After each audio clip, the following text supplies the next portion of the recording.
After such a dominating game, Anand was the clear favourite for the blitz shootout.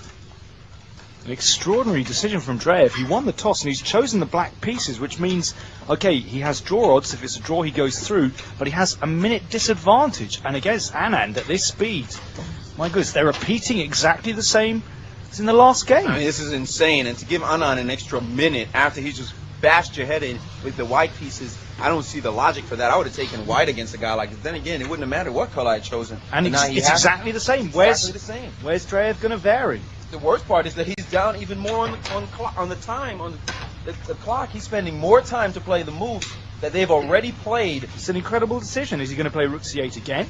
Well, what does he think? He's thinking about varying. He's thinking about varying. What is this? He's down a minute. And now he's taken on D4. Okay, this is the alternative plan. He's going to look at these weak points on B4. They're not going to occur now. Anand taking with the knight, a very wise decision, avoiding the weaknesses. That's a great decision. So he's making room for the knight to come to F3. Dreev playing the queen C7. Now knight over to F3, Danny. I think white has a beautiful position. Beautiful position. It's a very pleasant position for white to play. I like the knight on D4, and Dreev has castled on the king side, but for the first time threatening to take on E5 possibly. Now bishop F4. That would seem to just shore up just protect the pawn on E5. That looks good enough. Anand giving it a long think, seconds ticking away, but he has more of an advantage now. He still has a minute advantage. He should be moving very soon to make up his mind, and now he's stopping to think about the position. Well, I'm wondering if he's looking at taking on C6 with the bishop and then playing the bishop out to G5 just to try and exchange off. That's another plan, but his advantage frittering away. He's going to have to keep the time advantage if he's to win this game or keep his chances. Now Anand he's thinking about this position. 353 against, I think, roughly 316. There we are. A big surprise here, Danny. And finally, he has taken on C6. And now, does he want to play bishop G5? He's done it. What I was worried about was maybe bishop to C5. The idea is, after this exchange, then black is left with a poor bishop on C6. So it's a very strategic way to play the position. So bishop G5, knight G5, and knight E5 isn't possible. I think, no, not rook E5, maybe queen H5. Queen H5 looks like a powerhouse move. So bishop G5, knight G5, bishop G5, knight G5, knight E5, I think queen H5. That's got to be over. That's deadly. That's lethal, in fact. So he's thinking about the position now, and this strategical plan has frozen Dreev, and he doesn't know what to do. He's played the bishop back to D8. Well, that's a strange move. Strange is not the word for it. Bishop takes D8 and immediately forces the rook to take. So Vichy with a very pleasant position strategically, because that knight on D4 cannot be challenged. And Dreev left with his rotten bishop on C6. What about B4?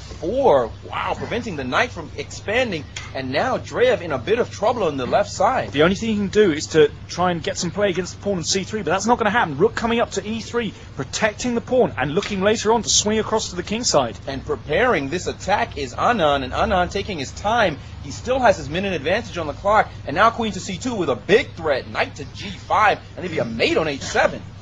So Anand just building up an attack and preparing to swing the rook across.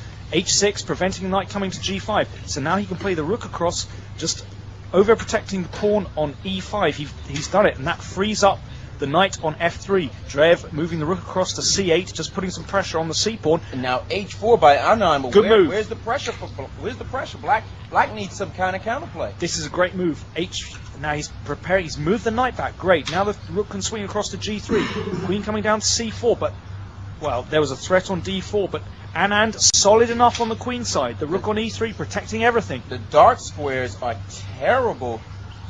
Total control. The bishop on A6 looks like a dead piece, and now rook to G3. Threatening queen H6, and now there's a secondary threat. Knight G4 and threatening knight takes H6. Now a sacrifice threat, and Dreev in huge trouble. This is a repeat performance. This is fantastic. A bystander in this position, and now this last move, hoping to defend knight H7. Now the sacrifice has been prevented for the moment. How can Anand increase the pressure? Well, maybe he'll swing the next rook up. What about rook on the first rank to E3 and then to F3? Looks like a plan. He has to worry about queen F1 check. Ooh. So he's decided to move his king to H2. It wasn't that lethal, actually. Now the queen running back to C7. It's an interesting idea, because now the queen on the same diagonal as the king. Maybe he's looking later on to play the pawn up to F6 or F5. Now Anand with F4 cementing that. The queen swinging over, trying to get counterplay against the H pawn, the advanced H pawn. Now Anand needs a good move here, but it looks like he can just play king to h3, but that's a bit committal. That's a bit committal on Anand's part, and the time evening up quickly. Let's see, 206, 155. And Dreev just whipping off the moves, not bothering to think, but boom, knight e3, chasing the rook back. And now the rook back to c7, preparing to double. And f5, Anand is knocking at the king's door with this move f5, but he only has a 10-second advantage on the clock. So f5, this is a great move. This now black under real pressure on the king side. There are always possibilities to play f6 with a lethal sacrifice, and then take you on h6. Last move, Danny, king to g1, and if not rook c3, he can discover an attack with knight takes d5. Anand, what a move, preventing black from taking it out. Bishop has gone back to b7. Well, he sees the tactics so quickly. So if rook c3, there was knight d5, and then pawn takes knight, rook takes h3. Ooh, knight b5, looking for knight d6. And he's just taking a pawn. He's just taking a pawn, and now he's coming back. Dreev can help himself to the a pawn, and he's done it. He's taken a pawn too. I'm surprised that Anand has allowed that exchange, because now black has a bit of freedom.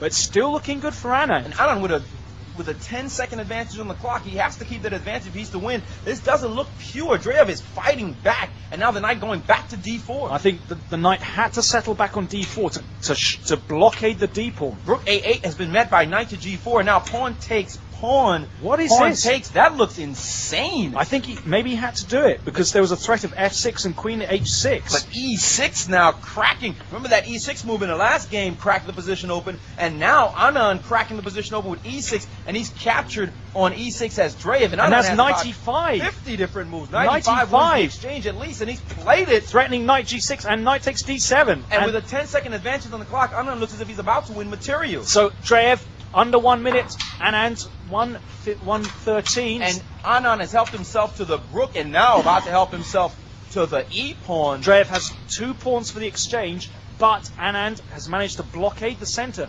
Dreev can't move the pawns down the board, but this is not easy. Dreev has defended all the pawns. But now the dark squares are great move. Great move. That move, knight back.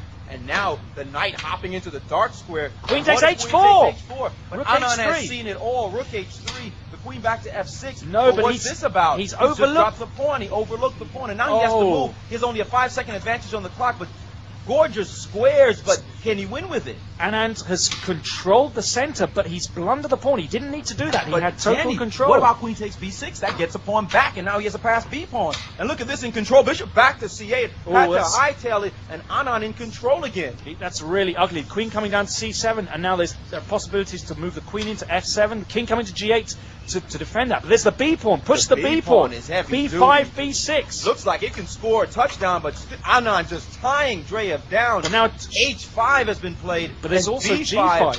Look at this. And now the rook moving over. Now Dreev trying to set up some kind of counterattack on Anand's king. If he can try and expose Anand's king. But this pawn looks lethal. This knight on e5 dominating, just binding black completely. But both players was only 20+ seconds on the clock. Great move, Dreev. But rook f3. Wait a second. And he's exchanged. Anand's king can be checked all over the place. Queen g3. But king back has been played. h3. Anand's king exposed. Oh, this is dangerous. Moves off. Anand with a rook advantage, but the king completely exposed. This is dangerous. Dreev with only 13 seconds on his clock. Dreev doesn't have a check, and the queen has moved. And now Anand's queen has come back into the sector, and it looks as if the perpetual check is not there. Anand moving up to e3, and Dreev desperate for a move, moving his queen over to h2. Dreev with only 8 seconds on his clock. Anand with 11. They both have to whip off the moves. Knight f3, queen 10 seconds, 9 seconds. 9 seconds to 5, and they're just whipping moves off. Anand needs to move. He doesn't realize he's got so little time. 5 seconds, 4 seconds, 4 seconds each, 4 seconds, 3 seconds, 2, 3, 2. Anand has only 2 seconds. He has 2 seconds, 1 second,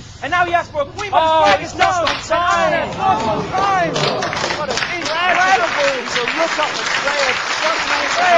Made it.